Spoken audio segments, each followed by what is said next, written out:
The tombs of the kings are the places to store many treasures and also the ideal places for thieves to steal. This is the story of a grave robbery in Delhi.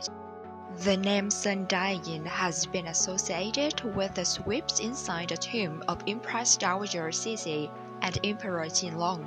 In 1908, Empress Dowager Cixi died. Her funeral was very large and spent millions of thousands of taels of silver were buried in the coffin. The most powerful woman in the Yin dynasty couldn't believe that the treasures she had worked hard to collect all of her life could end up becoming a bargain for a thief who later dared to blow up the Jinlong skin tomb and did a lot of other terrible things. Sun Dianying was born into a poor family. He lost his father at a very young age and was pampered by his mother a lot, so he was very unruly. When he was 7 years old, he often fought with friends at school. When he was punished, he also set fire to the school, so he was expelled. When he was a teenager, Sun Dianying had an affair with the gangsters in the area, was very addicted to gambling and cheated, so he soon became a famous gambler. Sun Dianying also joined a drug gang and later became the leader of this group. In 1922, he was arrested for drug trafficking. Thanks to intrigue and connections, he escaped, broke out of his old ways and became a soldier. At first, Sun Dianying was only given a small assistant position in the army. Then he became an officer, and 3 years later, he became the commander of the corps. In 1928, the warlords were fighting. The people got poor, the treasury was exhausted. Sun Dianying's corps wasn't a regular army, so it was not taken care of, and the military salary was greatly deducted.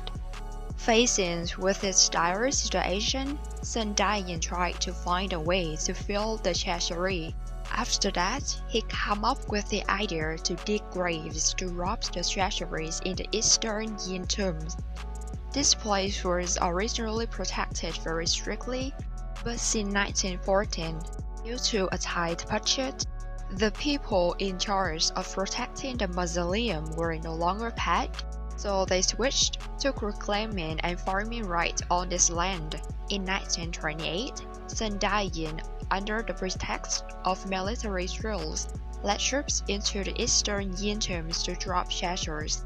To find the entrance to the tomb full of treasures of Empress Dowager Cixi, he sought out a local stonemason who had built the mausoleum before.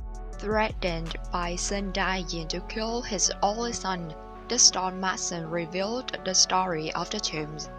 The walls of the tomb were built very firmly, so Sun Dianying's party had no way to enter.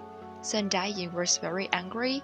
In the middle of the night, he ordered to blow up the tomb of Empress Dowager Cixi. Soldiers then poured in and removed valuables from the mausoleum.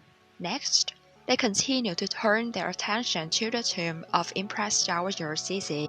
Soldiers used hammers to open the coffin lid and took away the treasures such as brocades, pillows, phoenix hats, and even the pillow that Empress Dowager Cixi keeps in her mouth.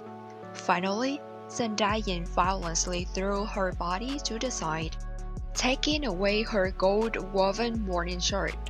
More than a month later, investigators also came here to check and discovered that the body of Empress Dowager Cixi was lying on the lid of the coffin. Her whole body was moldy, and her body had been carefully preserved for more than 2 decades. Century has been severely damaged. About the Jinlong king's tomb, Sun Dianying used all kinds of weapons to break the stone gates but failed. In the end, he had to blow up the tomb once again. This time, the underground water in the mausoleum was broken, causing serious flooding. The remains of the people in the mausoleum were floating in the water. The grave robbers robbed the Jinlong king's gold, silver, and even his precious sword. The art treasures that Jinlong collected all his life were also discarded and trampled on. By the time the mausoleum guards arrived, Jinlong's mausoleum was just a mess. Hearing the news that his ancestors' graves were looted, King Pui was so angry that he burned into stairs, promising to personally punish Sun Dayin.